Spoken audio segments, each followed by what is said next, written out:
Welcome to the NBA Coast to Coast podcast brought to you by thelines.com. Coming to you from the West Coast, Josh Lander, joined by my guy, Nate Weitzer, currently in Chicago, east of me anyway.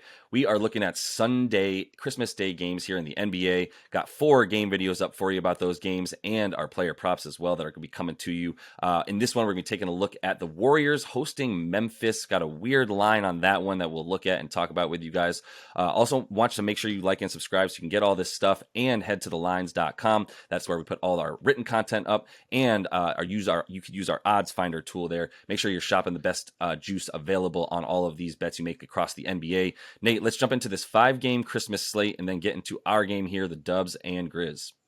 Yeah, and we break down these first 3 games with separate game videos. You can find those on the channel. Sixers are minus 2.5 at the Knicks to open things up at noon.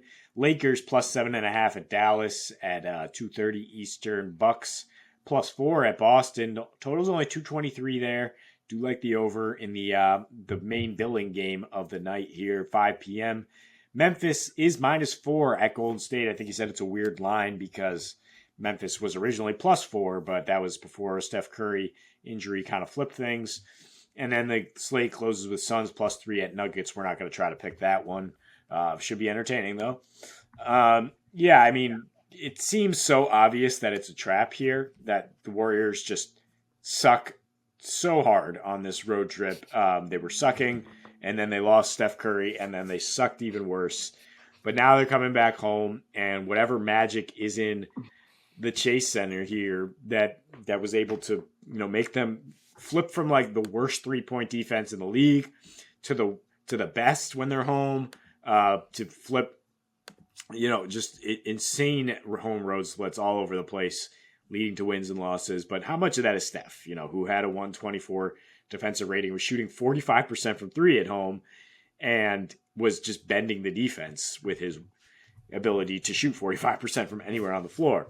And we got to see what the injury news is here. We're recording this on Friday to get these out ahead of time. But right now, Wiggins seems like is not going to be back by Sunday. Clay and DiVincenzo are day-to-day as we entered Friday. And the Warriors actually do have some time off, though. They're one of only 2 teams not playing on Friday. So they get a little rest advantage. They come back home. That's why it seems a little trappy, but so trappy. Memphis, not a team to step into the cheese, so to speak, in terms of the trap. I mean, they've got to be geared up for this one since they felt like they had the Warriors in the playoffs last year. Then they lost Ja. There's a chance Desmond Bane plays in this one or even on Friday. And that would be a huge boost for them, obviously. I think they already kind of got their trap game out of the way, which we were talking about at Denver on Wednesday, and how they have a really good record when they're favored, but they were only -1 in Denver, and they did not win.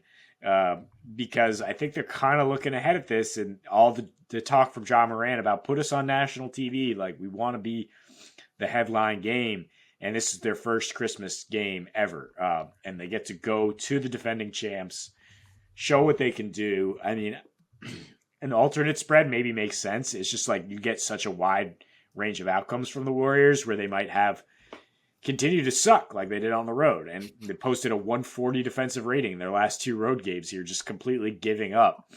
They got 1 win against the Raptors, which is actually played at a really slow pace for what that's worth. I mean, I think I do like points here just because, like I said, Golden State, the best 3-point defense at home versus like the worst on the road.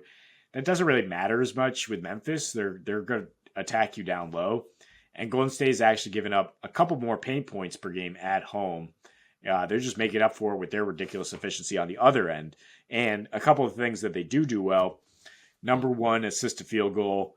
Memphis is dead last allowing that. Number 1, 3-pointers, of course. And Memphis is 26th overall in attempts allowed and allowing 40% from 3 on the road. 3rd worst in the league there. So I think Jordan Poole and company will be able to keep pace to a degree. It's just a question of whether Memphis, with their extra motivation, are just going to lay the wood here and score maybe 125 to 140 as they kind of flex on national TV, because I think that's what they're going to go out there trying to do. I gotta agree. Like, why would we even look at home road stuff for Golden State when they don't have number 30 playing for them on Sunday, right? Like that stuff doesn't matter. What matters is their 109 offensive rating over their last six. And granted, 1, 2, 3, 4, 5, 6 in a row on the road is going to be the reason for that. But there's nothing to look at beforehand. When they beat the Celtics, great win, got geared up, started the Celtics sort of nosedive that they're in right now that they need to come out of. So what? Like that was one game that they had Steph, and they sort of have a little bit of a template on how to play this team. And like I said, they were geared up for it. Since then, dude, they're just like collapsing. They're not even trying, right? They're putting G Leaguer James Wiseman in the third quarter and letting him play the whole second half. So like there's I don't know what they're supposed to do.